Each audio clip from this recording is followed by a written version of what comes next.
మంత్రి కాకాని గోవర్ధన్ రెడ్డికి షాక్ తగిలింది. వైసీపీ నేత చిర్ర రాజగోపాల్ రెడ్డి ఇచ్చిన రైస్ మిల్లు మద్యం డంప్ బయటపడడం ప్రస్తుతం చర్చనీయాంశంగా మారింది. రాజగోపాల్ రెడ్డి తన రైస్ మిల్ నందు మద్యం సీసాను నిల్వ చేసి ఉంచారని అధికారులకు సమాచారం వచ్చింది. దీంతో ఆకస్మికంగా దాడి చేసిన ఎన్నికల ఫ్లయింగ్ స్క్వాడ్ 54 కేసుల్లోని 2592 మద్యం బాటిళ్లు స్వాధీనం చేసుకున్నారు.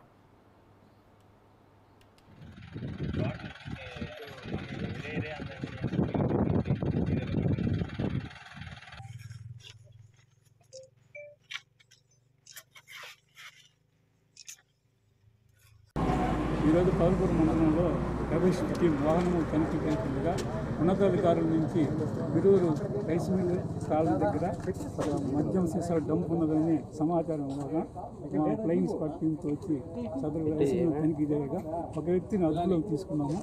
లోపల మొత్తము తనిఖీ చేయగా 2249 బాటిల్స్ చిక్కినాయి. వాటి విలువ సుమారు 4 లక్షలు అవుతుంది. ఈ లోపల సిబ్బందికారులు వాళ్ళు లోకల్ పోలీస్ వ్యక్తి వల్ల తనిఖీ చేసి సదరు మద్యం సీసాలను సభ వాళ్ళకి హ్యాండ్ ఓవర్ చేసి ఫర్దర్ ఇన్వెస్టిగేషన్. అతని పేరు సార్ పట్టుకున్నాను పేరు పసుపులేటి పెంచులే అతన్ని ఈరోజు అతన్ని హైదరాబాద్ సౌత్ జోన్ డీసీపీ